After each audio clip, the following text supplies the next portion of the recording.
আজকে মহামান্য বিচারপতি সঞ্জয় কুমারের বেঞ্চ খুব স্পষ্টত জানিয়ে দিল যে এসএসসি একজন টেন্টেড ক্যান্ডিডেটকেও নতুন নিয়োগ প্রক্রিয়ায় চাকরি দিতে পারে না। এসএসসি যে প্রতিবন্ধী টেন্টেড ক্যান্ডিডেটদের লিস্টে স্থান দিয়েছিল, কলকাতা হাইকোর্ট সেটি বাতিল করে দিয়েছিল। সেটার এসএলপি আজকে এসএসসির পক্ষ থেকে ফাইল করা হয়েছিল। তাদের বক্তব্য ছিল, তাদের রায় পড়ে মনে হয়েছে যে টেন্টেড পিএইচ ক্যান্ডিডেট অর্থাৎ প্রতিবন্ধী টেন্টেড ক্যান্ডিডেটদের এই নতুন নিয়োগ প্রক্রিয়ায় অংশগ্রহণ করিয়ে তাদের চাকরি দেওয়া যেতে পারে। আজকে সুপ্রিম কোর্ট স্পেসিফিকলি বলে দিয়েছে না, কোনো টেন্টেড ক্যান্ডিডেটরা তারা নতুন নিয়োগ প্রক্রিয়ায় অংশগ্রহণ করতে পারে না বা তাদের চাকরি দেওয়া যেতে পারে না।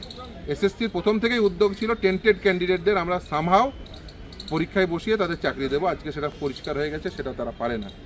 আর অন্যান্য যে সমস্ত ইস্যু, যেমন 10 মার্কসের কনস্টিটিউশনালিটি যেটা চ্যালেঞ্জ আছে কলকাতা হাইকোর্টের সামনে আগামী 28 তারিখ শুনানি বলেছে, সেগুলো সমস্ত কিছু কলকাতা হাইকোর্ট শুনবে। অন্যান্য যা যা ইস্যু রয়েছে, ইভেন আজকে আদালতের অবজারভেশন খুব পরিষ্কার যে আসলে এই যে নতুন ভ্যাকেন্সি অ্যাড করে এই যে পুরো জটিলতা তৈরি করেছে, এটা এসএসসির পক্ষ থেকে করা হয়েছে। হাইকোর্টের যে নির্দেশ ছিল পরবর্তীতে যেটা সুপ্রিম কোর্ট আসে এবং সুপ্রিম কোর্ট যেটা এই গোটা নিয়োগ প্রক্রিয়া ক্যান্সেল করে দেওয়ার যে জাজমেন্ট, সেখানে কোথাও বলেনি নতুন ভ্যাকেন্সি অ্যাড করে নতুন রুল নিয়ে এসে সেখানে নিয়োগ প্রক্রিয়া চালাতে হবে।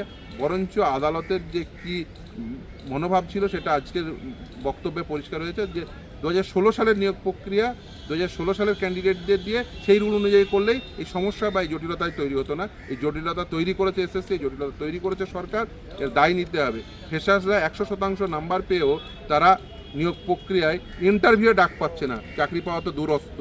ফলে এই অবস্থায় দাঁড়িয়ে যে রুল চ্যালেঞ্জ হয়ে আছে সেটা কলকাতা হাইকোর্টই শুনবে। অন্যান্য সমস্ত ইস্যু সব কলকাতা হাইকোর্টে পাঠিয়ে দিয়েছে। ইভেন টেন্টেড ক্যান্ডিডেটদের অল ডিটেলস যে প্রকাশ করতে হবে সেই ইস্যুও কলকাতা হাইকোর্টে পেন্ডিং। কলকাতা হাইকোর্টই ডিসাইড করবে যে কিভাবে কি করতে হবে। Even tainted candidate further tainted candidate রয়েছে কি নেই সেই সমস্ত বিষয়গুলো কলকাতা হাইকোর্ট দেখবে, তারপরে সুপ্রিম কোর্টে। কিন্তু এই মুহূর্তে সমস্ত ইস্যুগুলো কলকাতা হাইকোর্টে পাঠিয়ে দিল, কলকাতা হাইকোর্টই সমস্ত ইস্যুগুলো শুনবে।